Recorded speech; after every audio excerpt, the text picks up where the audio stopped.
If today any of us need data about Auroville, I guess many people sitting in this room have had this experience. Where do you go? And already here we have doubts. Then once you find a place, who do you ask? And then you have to find the person. And then when do you get what you want? And most importantly, what is that you actually get? So this has been some of the questions which have been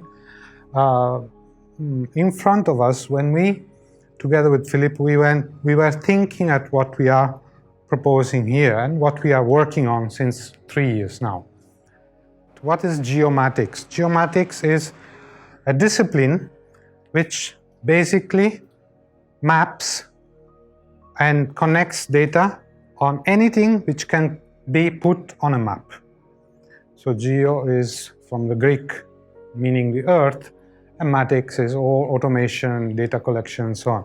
So basically is building up data repository, database for anything which has a geographical location. Without the information from whoever is working on data, geomatics doesn't make sense. So here you have more or less the whole plethora of the contacts we have, the established relationship we have, the collaborations we have, and we have Shailaja here, who's a representative of the architects. We are working with architects, we are working with Avenir, we are working with many entities. Why? Because they are generating data and they are also in need of data, and we can be that linking point between these two needs. So we had done our research and we finally got state-of-the-art equipment for mapping. This is a base station which is on a pillar which is on the roof of this building. We have built the pillar. We got the base station from Leica Geosystems in Switzerland, and this is an antenna which connects to GPS satellites and GLONASS satellites, US and Russia. It looks like India is also almost ready with its satellites, so we will be able to connect to Indian satellites also.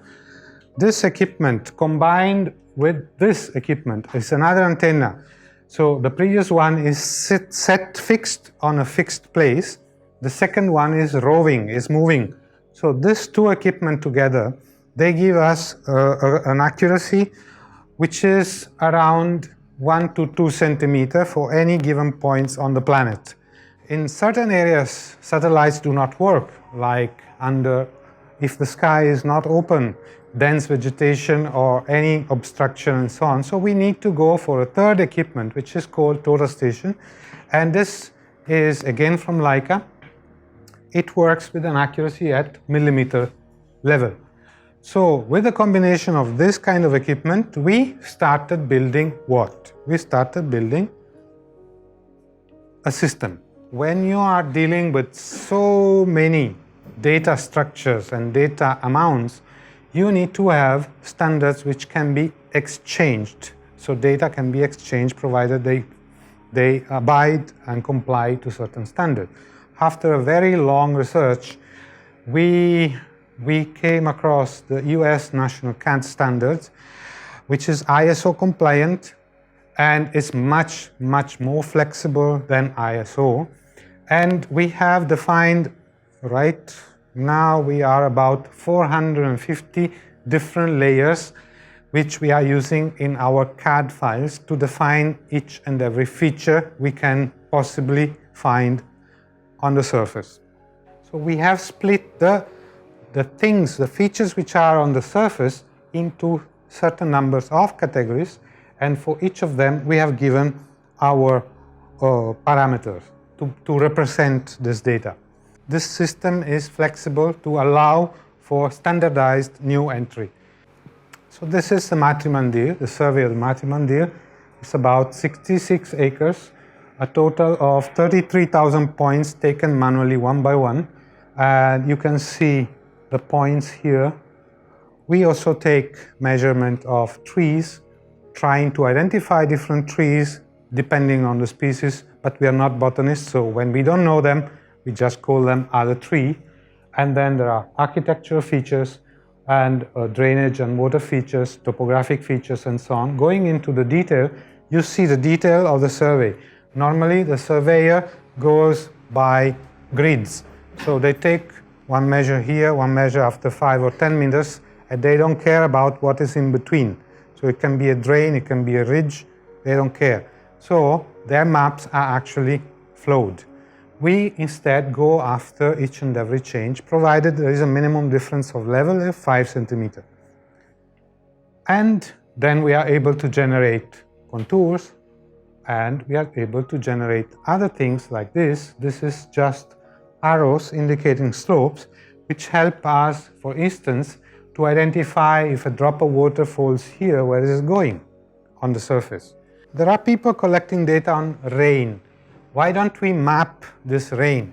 We ask the people operating the rain gauges to send us the coordinates of the rain gauge, and then we have included in our database.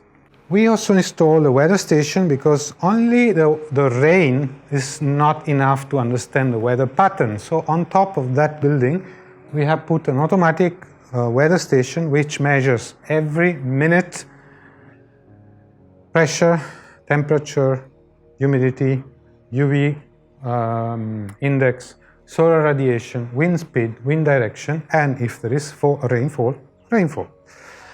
And all this data are coming in. But our monitor was going around to monitor the wells' water levels, and yes, every week he goes all over these wells, and this data have to be stored somewhere. So this is the equipment he's using. It's a basic tape meter with a sensor at the bottom, which triggers a switch, and the light will blink when it touches water. Not only, there is also a sound notice. And then we decided to also equip some wells with automatic sensors. So then there will be no need for human presence to go and measure. Each well has to be covered, so the cover had to be made purposely for the well. Each well is different. Then a hole to prevent anything going inside, a lot of issues, practical, logistical issues, a cable going out, and then there is a pole which has been done thanks to Vijay and CSR team, holding a box. Inside the box there is the device which is transmitting the data.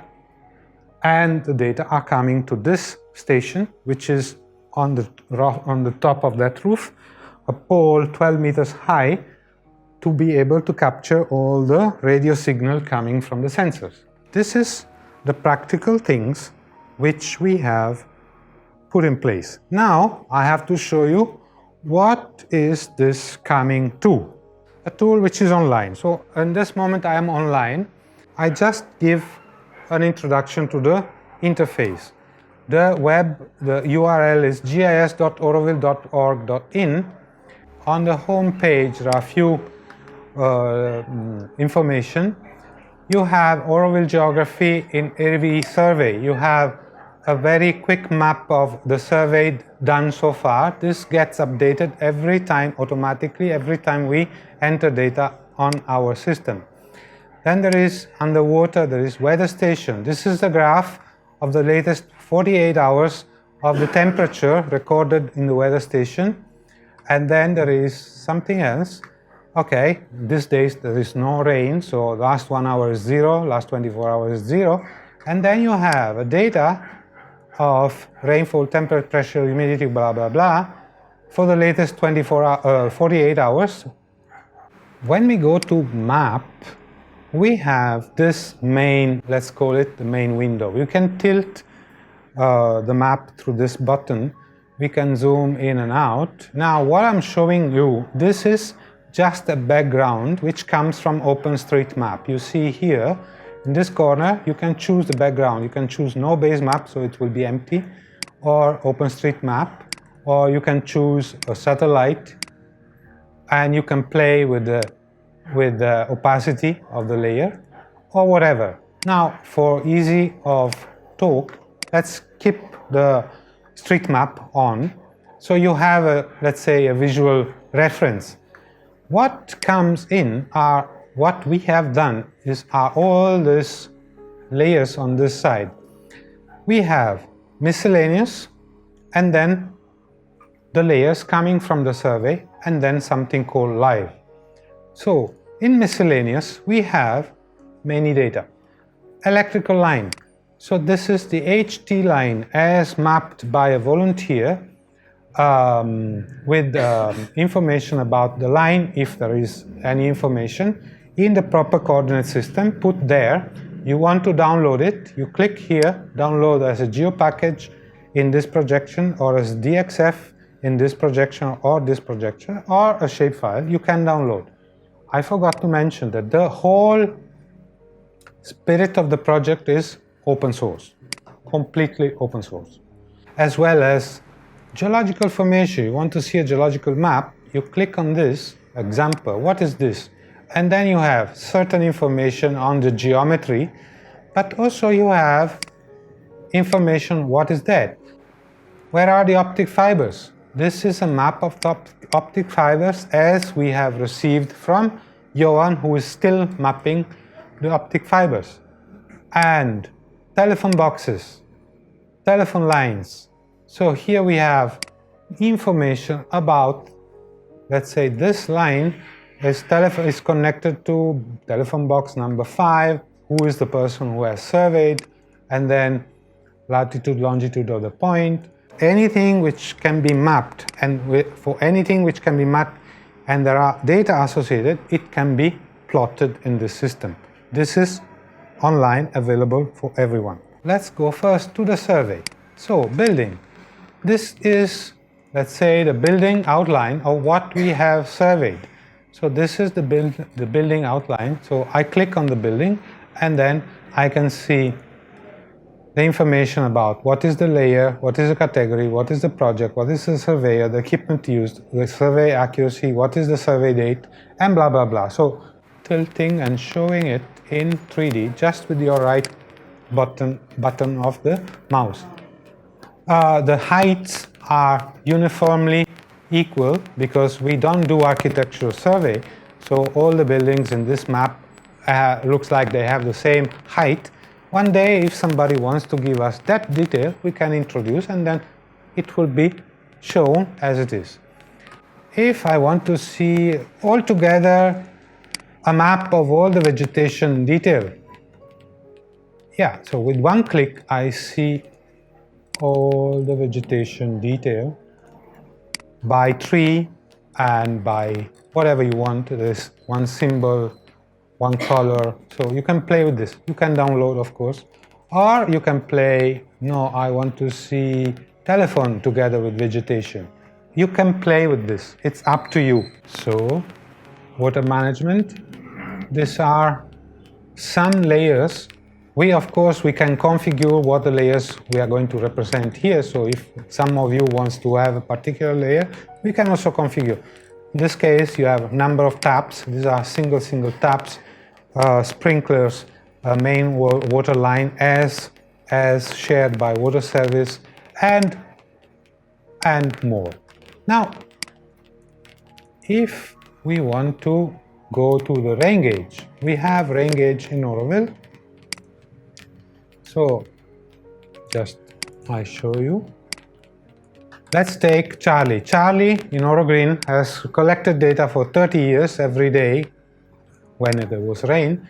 And here, just going into the icon of the rain gauge, coming to this button measure here, you see all the data for the latest, for the last 30 years.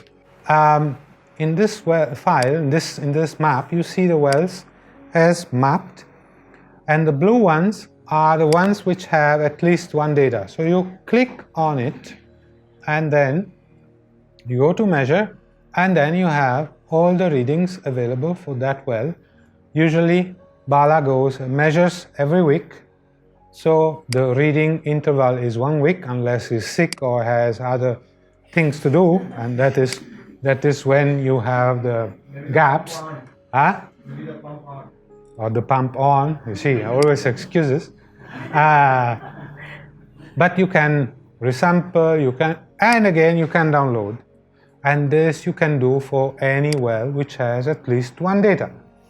You want a summary of the last 30 days, go to home, go to water, go to well level, and you have a summary of the latest 30 days averaged for the wells. It's interesting to see that there is one level of water here, one level of water here. So this also gives you a rough indication of where we are in terms of water in the aquifer. There is a live function. So the live function is the surveyed area. This gives live what is the area which has been surveyed. What does it mean live? It means that there is no human intervention on what you see generated on the map. This is automatically generated. Then there is temperature. So here you want to see right now what is the temperature in CSR. You just see right now is 22.4, Kalpana is 23.3. And you want to see the level as the level for the latest reading in the wells monitored, provided there is at least a reading in the latest 30 days. So any reading older than 30 days is not represented here. So what you see here are the latest updated values of well levels in the wells. Just put weather station first so that the icon will show. Click either on this or this one or this one for which we have data. Click and then go to measures and here select wind direction, right? And then you have from July the 18th, 2019 till date. This is daily. You can have hourly, but without resampling you can have by minute. And then you click on the disk here and you have it in your computer and then you play with it.